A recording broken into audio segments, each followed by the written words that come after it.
Hey, everybody, it's Bradley Ryan from Mix 100.5. Thank you, Facebook friends and family and YouTube friends and family for checking us out for another virtual visit. Today, we're going to be talking to the folks over at Desert Wine Shop.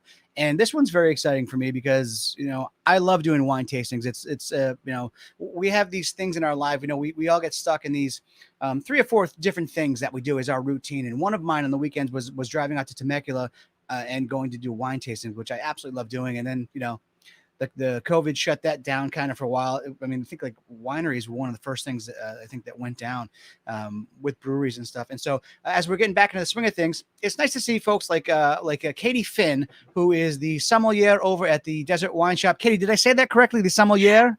You can say it however you want to. I've heard it all. Sommelier and sommelier and you name it. This is how I tell people. Think of it like this. Sommelier. Katie is the sommelier over at Desert Wine Shop.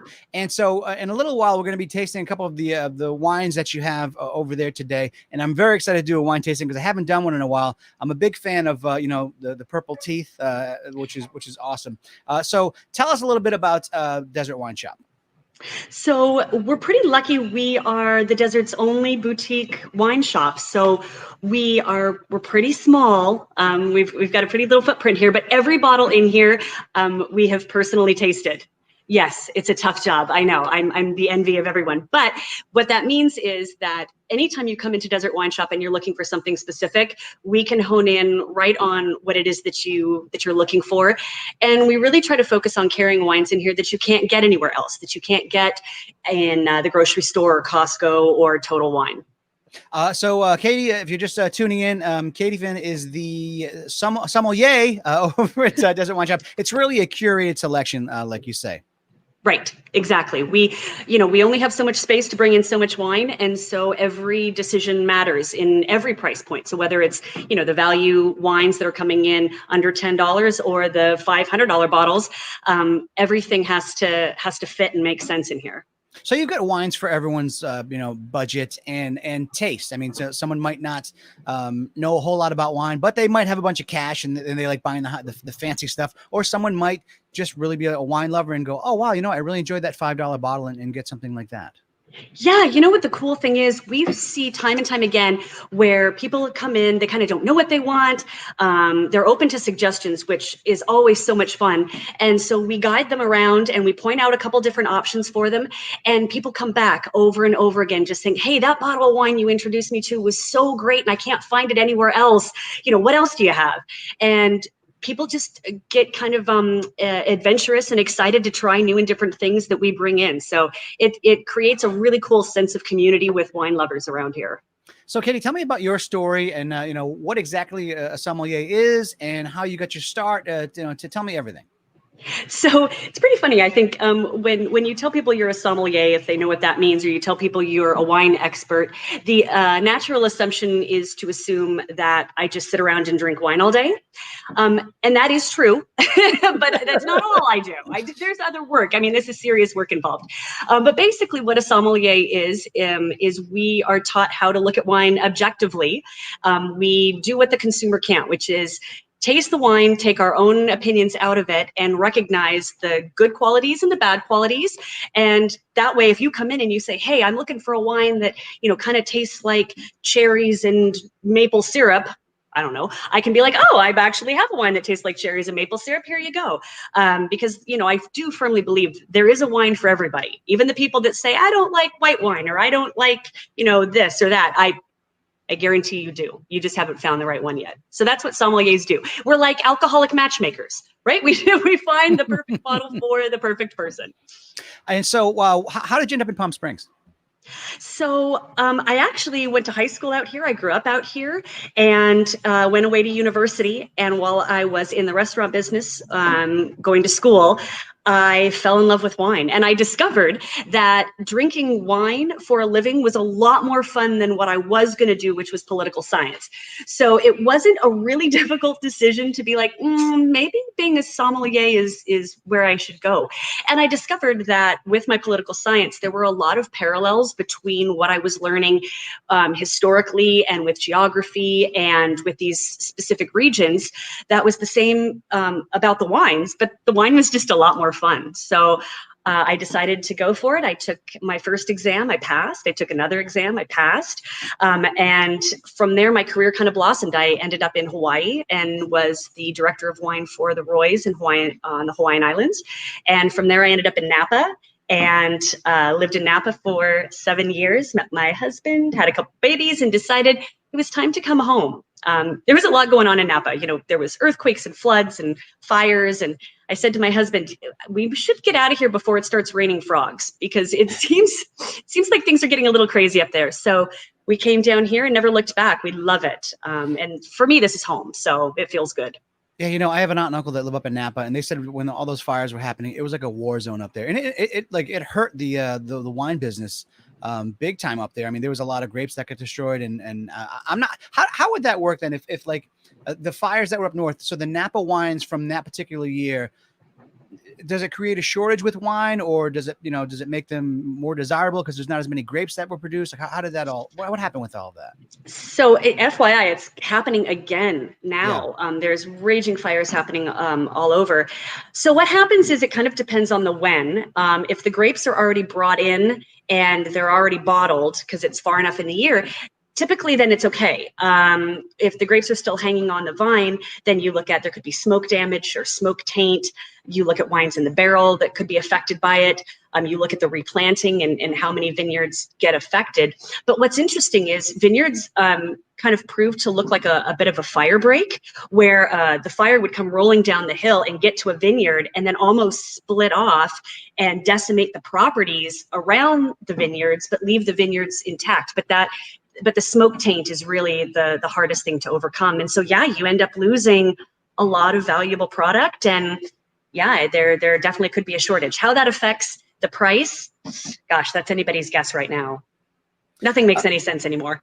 No, nothing does make any sense anymore. And I love that everyone has this weird vision in their head of like, when 2021 gets here, everything is like magically was going to be back to normal. Like, oh, it's January. Okay, I guess everything's fine now. Like everyone keeps saying, I can't wait till this year is over. I can't wait till this year is over. And I'm like, hold on. Like, who knows? Like, we might get to the end of the year and be like, yeah, no, we're still doing this, you know?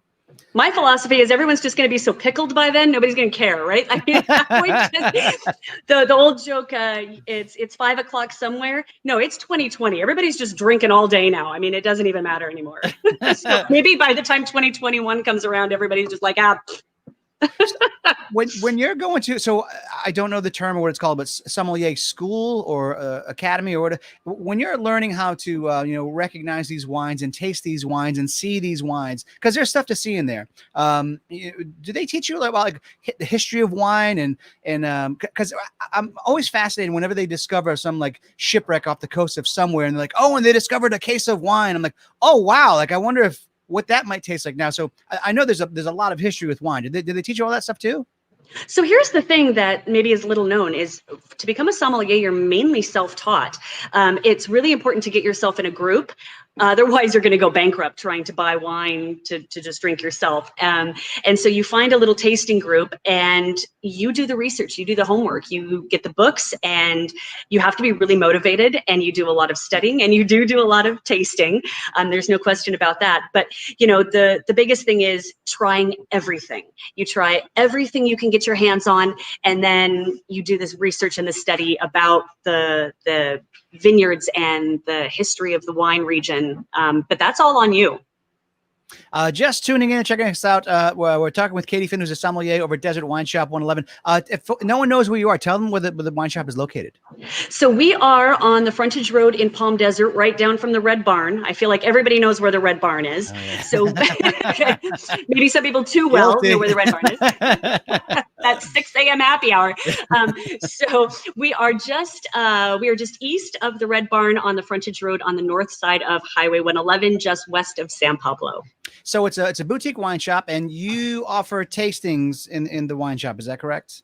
Well, we do. And usually in a normal situation, we have tastings inside the store. And we were doing that every Tuesday and Friday. The Tuesday tastings were the ones that I led, and they were the educational ones. So that was where we tasted fewer wines, but we really got kind of nitty gritty with the details on them. And we tasted real funky, kind of weird stuff that had an interesting story. And then Fridays were our more kind of laid back cocktail party style tastings. We would have a packed house in here. And I got to tell you, it would be so much fun. Occasionally we'd have people that brought their instruments, and one guy just started busting out his guitar, and another guy had an accordion. And I mean, really unexpected, but for how little the shop is, this place would get filled quickly. Cliff, who is the store manager, he would put out an amazing spread of food, and people just, they loved it. And it's $5. So now that there is the COVID, we are doing our tasting online. So instead of 2 a week, we're just doing the one on Fridays, and I still lead that one. And it's actually pretty cool because it is educational. We do 2 wines, and we do kind of get in depth about the history and the region and the grapes and, what makes these things unique. And the feedback so far has been really great. And the bonus is I don't have to repeat myself 1,000 times as everybody comes up to get their individual taste. I kind of have one captive audience, and so it works out really well. Gotcha. It might get boring doing the same thing over and over, but it really doesn't get boring. Just keep drinking wine. Seems like it's kind of fun. So, when someone says, "Oh, so and so was a sommelier," I mean, the vision I have in my head of someone like that is like snooty and snobby and like, "Oh yes, I'm drinking my wine." You're not like that at all. Like, you seem really cool. So, I mean, I imagine the vibe, like in the stores, if you're doing the wine tastings with people, or the wine, if someone walked in there like, "Look, I don't know anything about wine," you're not gonna be like, "Well, you really can't. You don't belong here." It doesn't seem like it'd be that over there. It seems like you guys take everyone and make it happen. Thank you for saying that. I have spent my career trying to eliminate snobbery in wine because I have no patience for it. I feel like nobody's born knowing this stuff. Everybody starts out drinking Boone's Farm and sometimes graduate up and sometimes you don't. I mean, sometimes that's just your cup of tea and that's fine. I tell people it doesn't matter what you like to drink. All that matters is that you keep an open mind and you try new things. And if you do and you keep going back to your tried and true, it doesn't matter. But yeah, there's definitely the image in this industry of the, hoity-toity, uppity kind of wine snob. And no, we are not like that at all. And we really take pride in, being down to earth. And like I said, that we carry a ton of wine in here that's under $10 a bottle because I think that's cool. Like for me, I've always said anybody can throw money at something and make a $200 bottle of wine, and it better be good. What I like to do is find the $10, $15 bottle of wine that drinks like the $40 bottle, because that to me shows talent. That's hard to do, right? And so we seek those wines out, and then those are the wines we want to share with everybody. Like, whoa, check out this find. You guys are not going to believe how delicious this is, and it's $10.95, right? So that's what we're all about. That's so cool. And so, did you say that Cliff was there, the manager? Yeah, Cliff was afraid that he would fall or trip or do something. Oh no, here he is. I was going to say, because I think he stepped outside. He already started drinking. He started doing his tasting. Yeah, we start very early around here. Yeah, so this is Cliff. He's our store manager. This is the friendly face. Where are you? There you are. This is the friendly face you're going to see when you come in here, because he's the guy that's here all day, every day. He is super knowledgeable about wine. He came here to the Desert Wine Shop from Mastro's, where he was the bartender.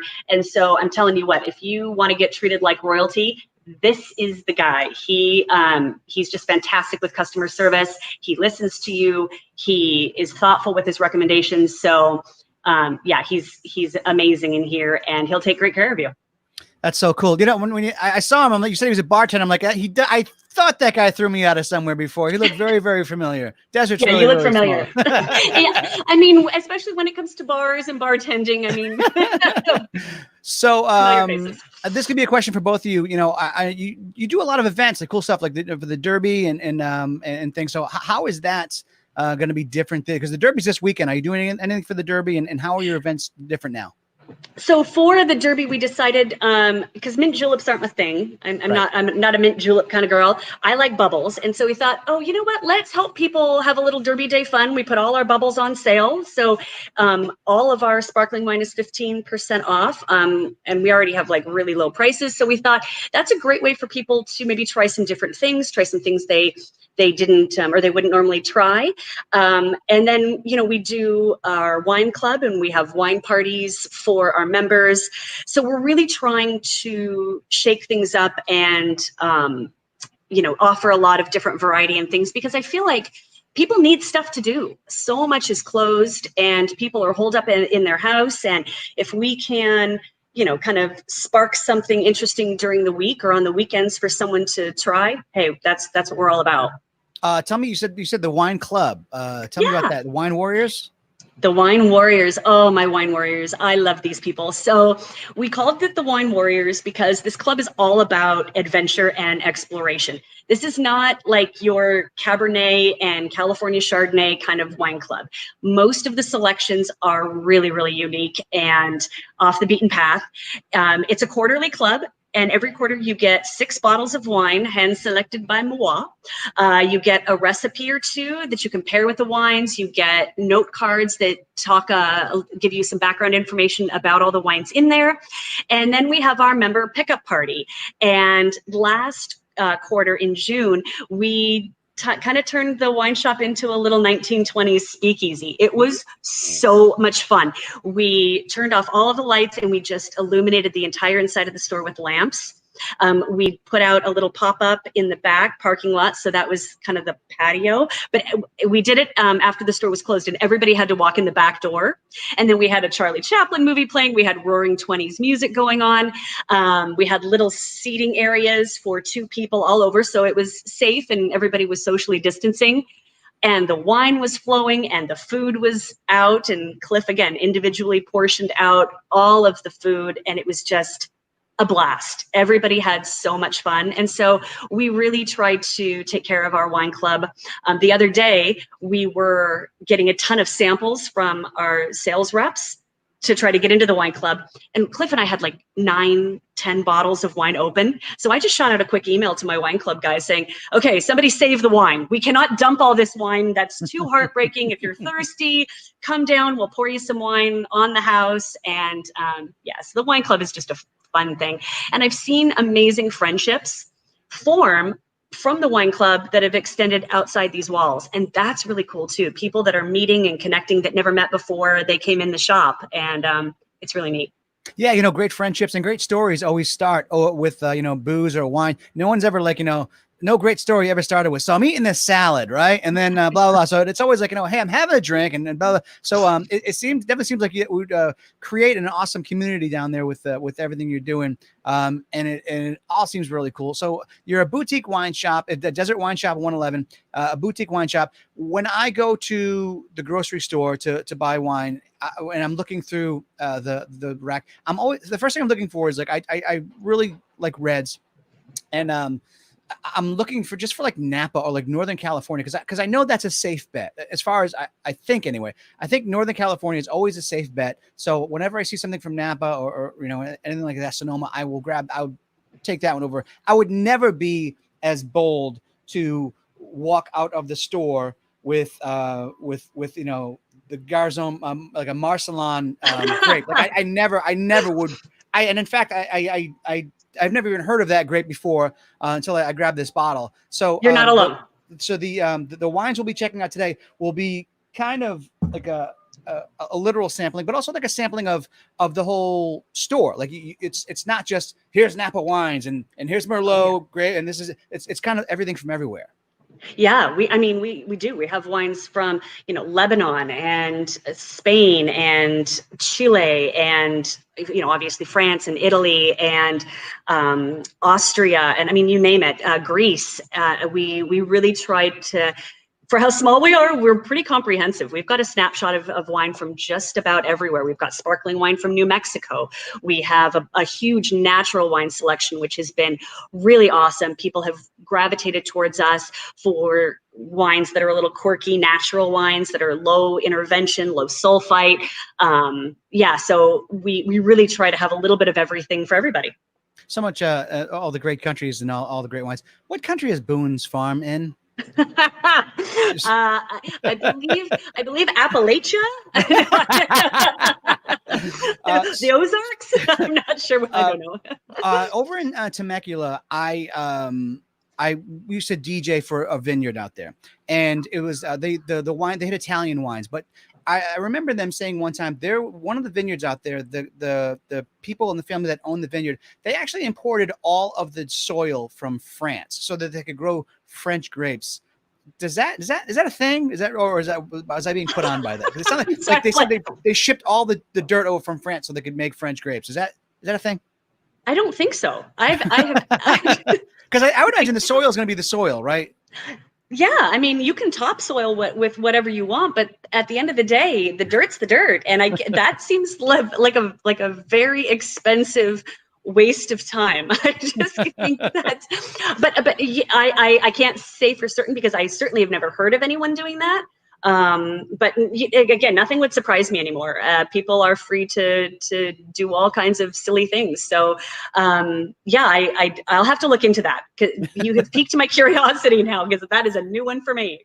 If anyone's watching and they want to ask a question, you can ask a question live. If you're watching the replay, you can type in a question. We'll go back and we'll answer the questions later on. But if you typed in a question, it would pop up on our screen and we can do our best to answer it. I would do my best. I'm sure Katie would be able to answer the question. Is there anything else we want to talk about before we get into these wines? I just do want to mention that we started something a little while ago where we're doing 5-ounce little bottles, which we do for some of our tastings. And it's allowed us to do, instead of just 2 wines, to do 3 occasionally, where we kind of take a bigger snapshot. We just tasted wines from South Africa, and we did a Chenin Blanc blend, we did a Pinotage, and we did a red blend. And so for people who are thinking, oh my gosh, I don't want to buy 3 full bottles of wine. It's just me at home. And, I mean, I certainly can't imagine having that problem. But if you say like, oh, I couldn't possibly finish all this wine, then the small 5-ounce bottles are perfect because 5 ounces is a full glass of wine. And obviously it's much more affordable to do that. And then you don't have to worry about waste. Again, that's a new concept for me, but yes, and it's been a lot of fun and people have really, really enjoyed it. And then occasionally during the week, we'll pop up like the wine flight of the week, and it's available all week long, and it'll have a theme. Like we did Chile one week and we did France one week. And so that's been a really, really fun way for people to explore wines. Because honestly, that's what we're all about here. We just want people to try.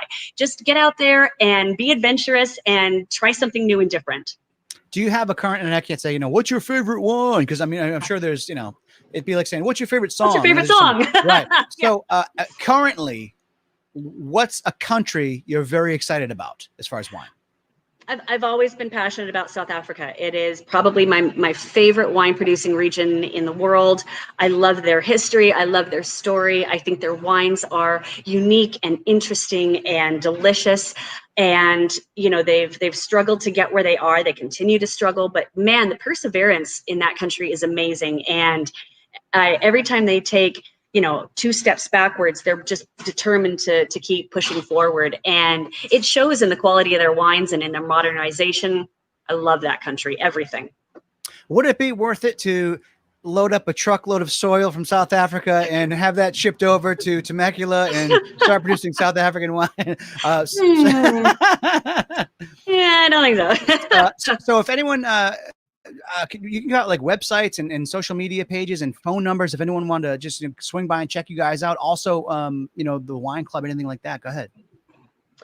Yeah, so we, and just to let you know, we are still offering our curbside service, but our door is open. So if it's one of those situations where you want to come in the store and you want to browse in person, you can. We're always welcoming people inside.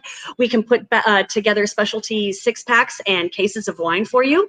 All of our inventory is listed online, so you can kind of peruse the wine list in your pajamas at home and give us a call and be like, hey, I want this, I want this, I want this. And we'll put it together for you, easy peasy done. So we try to make it as easy as possible for everybody and convenient. We want everybody to feel safe, but we also want to keep embracing our wine community. Awesome. All right, Katie, let's get into this. What are we going to do down here? All right, it is Wine Wednesday. It is officially time to get the happy hour started. Ironically, Wine Wednesday these days is not looking a lot different from Wine Monday. I don't know if you've noticed that, but Wine Monday and Tuesday are looking like Wine Wednesday. So the first wine we're doing is from Argentina.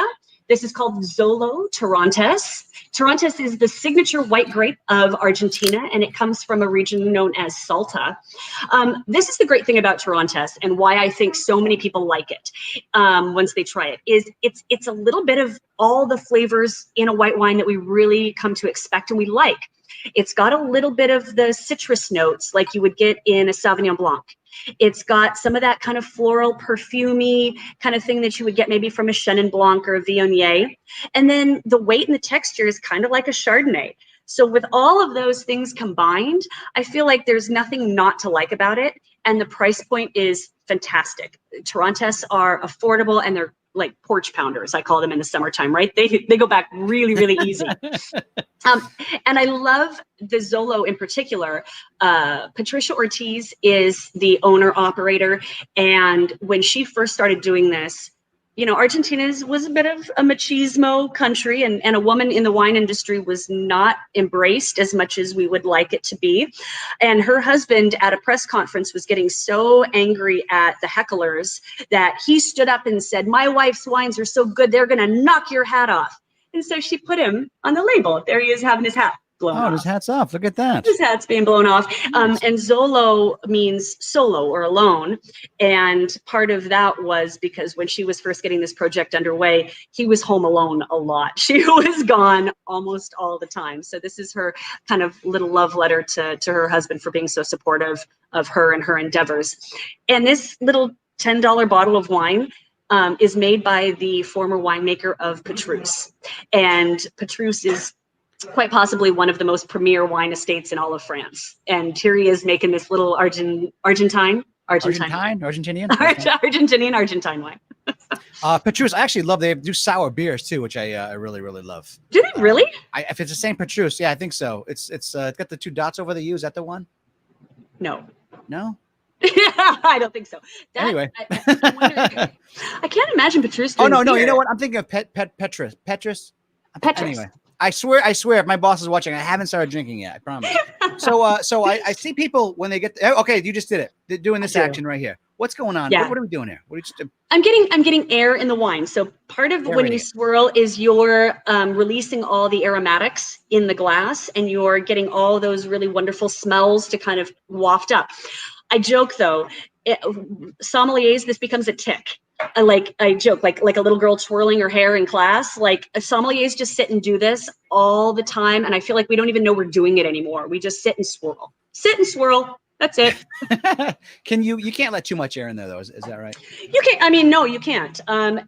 Now that being said, with some really old vintages or with really delicate vintage Pinot Noirs, yes, you can over aerate them where the flavors and the aromas are so delicate. That's why we say don't decant those things, because the life of it is going to be pretty short. So as soon as you pull the cork, pour it, drink it, enjoy it, and while you can. I'm going to be honest with you.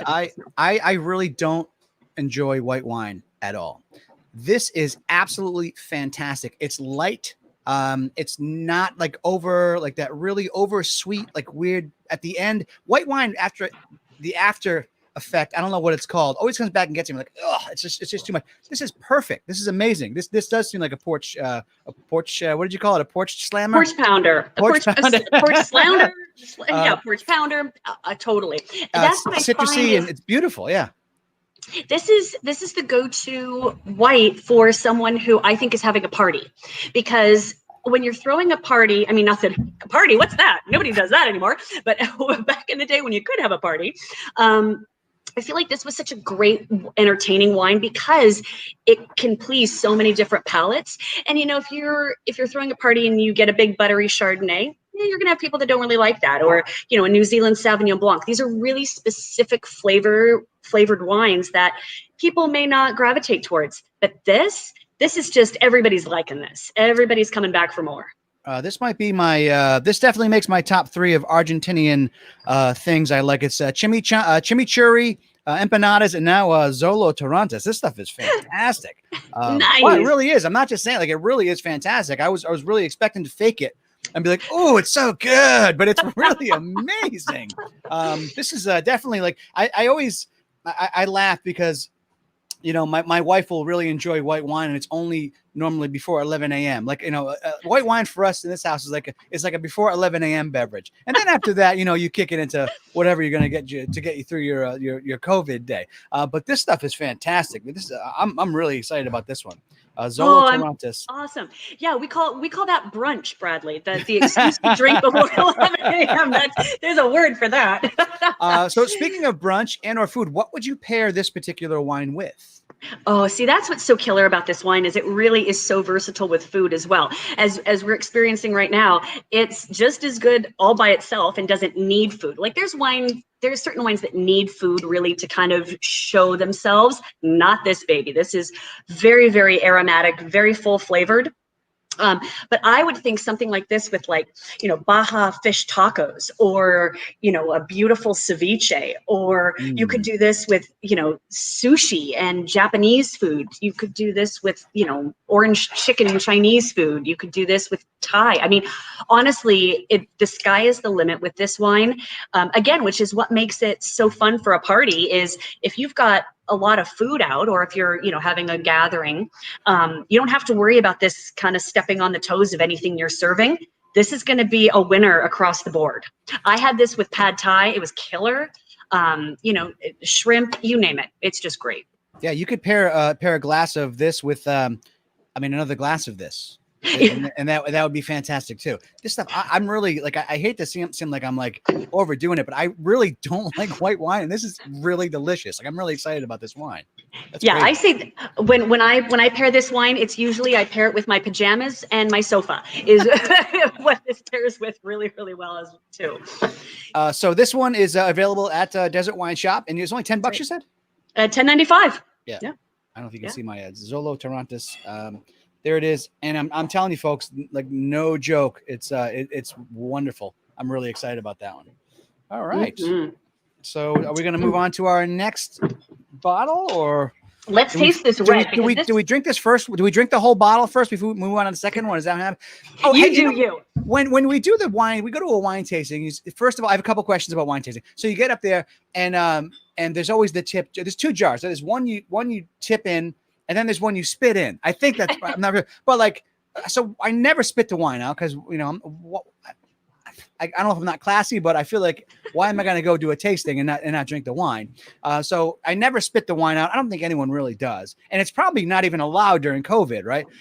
Secondly, when you're tipping someone for the wine tasting, so you go up to the register, you tell them what you want, you pay, you get your ticket, you go over there to get their things. What do you tip the person pouring the wine? I mean, you know, I feel like it depends on how their hospitality's been, how well you've been treated. I have certainly been to my fair share of tasting rooms and not been overly wowed with the presentation or the service. You know, when you're there and you're at the winery and you're receiving these wines, I have an expectation to learn. That's why I'm there. And I do spit when I'm there, because for me, perhaps not the best idea to get, you know, knee walking, commode hugging drunk while I'm potentially at a winery that even I might even represent. And I feel like if I don't spit, I will never remember the first wine. By the time I get to wine number 10, like, forget it. The other wines I'm oblivious to what I've tasted before. But if the person behind the bar, if they've educated you, if they've told you the story, if they've explained the wines, then throw them a couple bucks. I mean, show them that you appreciate what they've done. You know what I really like is I'm opening this one here. I really enjoy, like, dessert wines, like ports and tawnies. Does that just mean I have diabetes? Or I mean, only if you're chasing it with a Shirley Temple, maybe. Um, no, dessert wines and sweet wines are fabulous, and especially in the right situation and scenario. And you've got a dessert, and you've got your glass of port, or even again, if it's just after dinner, and are you one of those cigar guys where you're gonna take your stogie? See, yes. I feel like there's a pomp and circumstance and kind of a romance about drinking port after dinner, and it just is darn tasty. Yeah, I mean, sometimes you don't need any more than that. After dinner, like a cigar and like a 10-year tawny. That's my jam right there. So you need to try a Madeira. I think Madeiras would be your thing. I think Madeiras are delicious, and especially if you like tawny ports. So I'm challenging you to get adventurous, Bradley. Go get a Madeira. I will get as adventurous as I can during the COVID. And I feel like I'm like, throwing around terms like, 10-year Tony. Like, I really don't know that much about wine. I just know what I like. Like, I know I like reds. I know I like Napa stuff. And that's, I just kind of stay in my lane when it comes like, to that. Although now, like, I feel like a fool because now my eyes have been opened up to, there's actually white wines I might actually like. But you know what? It would take somebody like you to open my eyes like that, to go down to the desert wine shop and actually find someone like you who put this, store together as far as like the selections and know what you're talking about to pull out something like that. Like, you're going to love this one. Cause whenever someone's like, oh yeah, you're going to love this, especially like, today, like, oh, watch this video, like watch it. And every time someone shows me their phone, like, hey, watch this video. I hate the video. Like, I never want to watch the video. And so I feel like when I go to get wine, someone's like, oh, try this wine. I'm like, all right, man. So I'll try it and I don't like it, but I'm glad you said, try this wine. This is fantastic. Awesome. That's what I love. And, as I tell people, as long as you keep an open mind, I used to have a little saying that I coined: open minds enjoy more wines. Because if you go into it thinking, hey, this may be my new favorite, how would I know unless I try it? And remember, palates with wine are a lot like palates with little kids. Like when you were little and you wouldn't eat mushrooms or anything red or onions or garlic or anything like that. Right. You get older and now all of a sudden you couldn't imagine eating a dish that didn't have any spices or garlic or something in it. Your wine palate is exactly the same way, where, if you don't expand what your palate's tasting, you're never going to kind of get out of your own way. So always try. And listen, I tell people all the time, if you taste this and you hate it and you spit it out, I didn't make it. You're not going to hurt my feelings. I have no skin in the game, right? I'm just here to suggest it. And if it turns out like this is the worst thing you've ever put in your mouth, okay, well, we'll just move on. But I don't think that's going to be the case. I think this is going to be a surprise hit for you. Okay, so this is our second selection. And go ahead and tell them the name of it because I will butcher it. So this is Bodega Garzon, and this comes, I'm going to try to get it in here. The grape is called Marcelon, and this comes from, believe it or not, Uruguay. And so we decided to stick with Southern Hemisphere wines, but I really wanted to showcase a wine from Uruguay because I feel like it's the last place someone would think of to be a really stellar wine producing region. And Bodega Garzon is a very interesting project. It is owned by a guy named Alejandro Bulgaroni. And who cares? And I would tell you more about this man, but it's kind of a very unromantic story. It's, kind of quintessential man becomes billionaire buys winery, blah, blah, blah. Okay, nobody cares about that. That old chestnut, sure, yeah. not a very romantic, like wine country story. But what is interesting is obviously money is no object. And he chose this particular place out of all the places in the world that he could have chosen. He also has an incredible estate in Napa, but he chose this place, and he chose it for a reason because it's special, and the wines that are produced here are exceptional. It is under the radar. He created a state-of-the-art winery, again, no expense spared, and the grape that they planted and embraced is called Marcelon, and it's a grape nobody's heard of because, frankly, it's pretty much nowhere. It was originally created in France, and it's a cross between Cabernet and a grape called Grenache. And they just created a whole new grape by combining those two vines together to kind of create a little baby. And we think, oh, that's weird. Why would we do that? But, very few people realize that Cabernet Sauvignon is the baby of Sauvignon Blanc, a white grape, and Cabernet Franc. And so basically every grape we have in existence has parents. I mean, there's a lineage and a family tree that comes down. So this just happens to be Cab and Grenache, and they really liked putting those two elements together because Cabernet has tannin, but it can be really astringent and kind of austere. Grenache tends to be a little silkier and a little more elegant. And so the whole goal is to take the best qualities of each, like a test tube baby. You want to take the best qualities of each and combine them together. That's a terrible analogy. I'm gonna pass. I'm not gonna drink this one. But you get the idea, where their whole goal is to create something really new. And what's really exciting is, as of this year, this is a grape that is now allowed to be grown in Bordeaux. And Bordeaux, you want to talk about by the books, man. They don't change their rules for anybody. And there have been 5 signature grapes allowed to go into a Bordeaux blend for about 200 years. And that has changed. Marselan is now one of the permitted grapes to go into your favorite bottle of Bordeaux. Oh, wow. That's saying something for sure.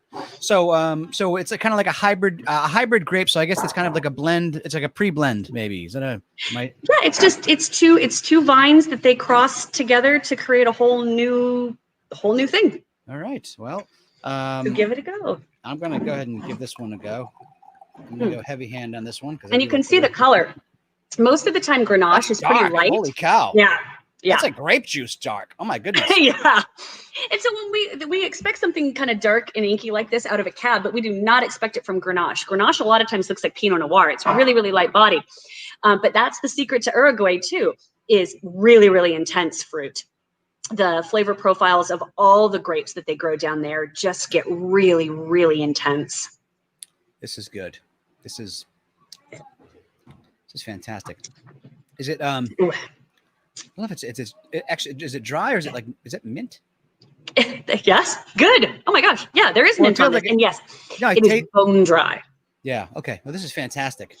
So this is one of those wines that we were talking about earlier, that food is going to make this wine a whole different experience.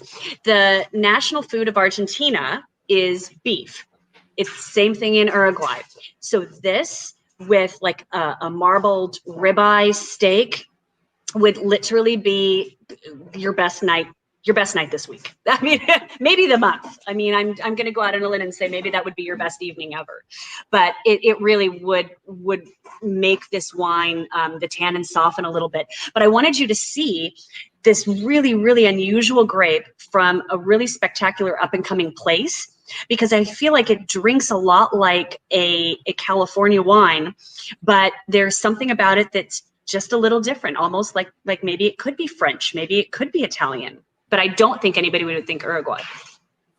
Yeah, I didn't even know that they made wine down there. It's like I said, when I'm in the and I'm probably in the wrong place to be buying wines when I'm in the grocery store, just going through the line, and it is confusing because there's no one there to help you out, and then just kind of like it's just everywhere. It's endless, and I was like, oh, there's Francis Ford Coppola. I think I saw his movies. Let me grab that bottle of wine.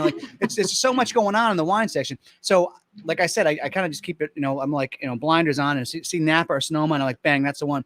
But so like I never experimented or expanded, and I had no idea that they made wine in Uruguay, and this is fantastic. When countries are making wine and they're making grapes, and I was me and my wife were in Germany for Oktoberfest a few years ago, but while we were there, we actually stopped by a vineyard and a winery, and we tried the German wine, which was actually fantastic. And while we're taking the train, all of the grapes are growing on this massive, massive slope, like all the way down a hill. And I see that in Temecula too. There's a bunch of all the grapes are like on a slope. Does that have something to do with is like a mountain, not a mountain, but like slopey regions? Is that which we want to grow your grapes? Oh, well, a lot of it depends on the climate, but that's so cool that you noticed that. I mean, that is signature, Mosel, Rheinhessen. The vineyards are sometimes at, a 45-degree angle. I mean, they're really, really steep. And, there was a terrible, terrible old joke that my master sommelier used to tease about. Let's hear it. I love bad jokes. Come on. He said that every graveyard in Germany is located at the foot of a vineyard, because at that point it's just very easy to kick the dirt over them when they fall off. And I was like, that's awful. That's the worst joke ever. But it case in point that the vineyards are so steep, they'd have to be all hand picked. You can't get any machinery up on those terraces. And what that does is it allows for sunshine, because we're dealing with really cold places. And so if you're terraced, you're allowing maximum amount of sunlight to hit those grapes so they get ripe. You're allowing for a nice cool breeze to kind of come through to mitigate any rot or mold or anything that could happen. I mean, it's farming, and it's farmers have learned over the years how to best treat their vineyards, and the terrace is massively important there, in Portugal, lots of places. Oh, I grew up next to a Portuguese family in Massachusetts, and the father used to make wine, and he'd have like massive barrels of it in the garage. Which, of course, by the time he went to go grab it, there'd be half of the barrel be missing because we found it. But Portuguese wine, I love Portuguese wine, and these huge barrels that this wine is in, and when you said Portuguese wine, I don't know why my mind instantly went to this one time about barrels and wine. But one time I was drinking a glass of wine, and I got down to the whole end of the bottle, like you do. You finish the whole, and the last glass of the wine, there was a bunch of stuff just like floating. Or actually, it was just like at the bottom, like of the glass. And as I started drinking, I'm like, oh, it's just bugs or something. I wasn't cool with it, and it turned out it was like pieces of the barrel. Is that, did I get a bad bottle, or does that sometimes just happen that there's barrel in the bottom of your wine? Or am I? Yeah, so it's not barrel. It is called sediment, and what it is are kind of all the leftover particulates from the wine after it's been fermented that are in there. So basically, after you make a wine, winemakers have a choice. They can fine it and filter it, meaning they can take all the little floaties in there and they can get rid of those. But there's a lot of winemakers that believe that sediment, all of the, it's dead yeast and tartrates. I mean, it's kind of chemistry, boring stuff, but basically it's all the goodies in there that they didn't filter out because they feel like it adds complexity and flavor over time. And I always tell people, I liken it to this, when you cook, and if you're like searing a steak or a piece of chicken, the fond or the little crispy bits left in the pan, that's flavor, because it's kind of the fat, right? That's rendered off. And if you're going to make a sauce, you want to deglaze the pan with all those little good bits in there, because that's what's going to make your sauce taste good. A lot of winemakers think that stuff that's kind of crystallized and crunchy in the bottom of your bottle or glass adds to the complexity of the wine. And so it's not barrel, it's not bad for you, it's never going to hurt you. It's just textural, and you probably shouldn't drink it because it's going to be gritty and kind of taste like sand. Yeah, I drank it. I wasn't really sure what it you caught me pouring out of the glass. I wasn't really sure what it was. I thought because I've seen people hold up their wine like this, and I always thought that they were looking to see if there was pieces of barrel in their wine after that one time I had, which I thought was barrel in my wine.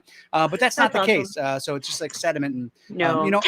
And that's why you decant wine sometimes too, is so you can transfer it from the bottle into another vessel and leave all that crunchy, gritty stuff behind. I actually make beer as a hobby. And so when you don't filter your beer, that's what a hazy beer is. Right. So it's, but I just don't know that much about the process. That's why I don't, but I tell people, oh no, I like making hazies, So to me, I get it now. And it makes more sense to leave all the goodness in there. And it's more organic that you're closer to the process that way, not filtering it. Exactly. There's a lot of people that believe, that wines can be almost too sterile, that you can over filter them. And by doing that, you're kind of robbing the wine of some flavor that it could have potentially had. So there's two schools of thought, just like on everything, right? You're going to find the people that kind of want to embrace that style, and then the people that believe clean is better. And I mean, not that I don't believe in being clean. I do. But I just mean when it comes to wine, there's a time and a place for both styles, I think. Awesome. So this bottle is available at Desert Wine Shop on 111. And go ahead and tell me the name of it one more time. And this one, again, is a delicious wine. Two amazing choices you've done for this Thank you. tasting. So this one was the Bodega Garzon. It's from Garzon, Uruguay, and the grape is Marcelon, and we have it for $16.95 here. Fantastic. Well, these are going to go. This is there's a sticker on it that says New World Winery of the Year, Yeah. 2018. What is that? What's the New World? So New World and Old World is how sommeliers and wine experts classify different countries. So basically anything with a really long history of winemaking tradition, like France, like Italy, like Germany, like Spain, would be considered old world. Anything that is relatively young, and I mean by relatively young, it could be 400 years they've been making wine, would still be considered a young whippersnapper. But you know, that's California, that's Argentina, that's Chile, that's South Africa, that's definitely Uruguay. So there's two camps, and why they separate them for a long time, not even so much the case anymore, but it was because stylistically they were very different. New World wines tended to be real flashy, like think Australia, New Zealand, think, like Argentinian Malbecs, where Old World wines tended to be a little more graceful, a little more elegant, a little lighter bodied, and definitely more food friendly and kind of meant to go with food. Like I always say, you really wouldn't see an Italian sit down with dinner and not have a glass of wine any sooner than you'd see him sit down with a glass of wine and not have something to eat with it. There was definitely a marriage between those two concepts in those countries. Sure. And so that's kind of the old world mentality. Yeah, I was in Paris a few years ago, and it seemed like every single person was walking around at lunch they had, in one hand, they had a bottle of wine, and the other hand, they had a baguette. Yes. And they're just like, I walk around, and we at work have someone who was from Paris or from France, and I asked her, I'm like, what's the deal with that? Like, why do I see everyone on their lunch break? She's like, well, we love drinking wine, we love eating. And it seemed like everyone, like at lunch, would get bombed on a whole bottle of wine by themselves and then just like share the baguette, I guess, at work. I don't know.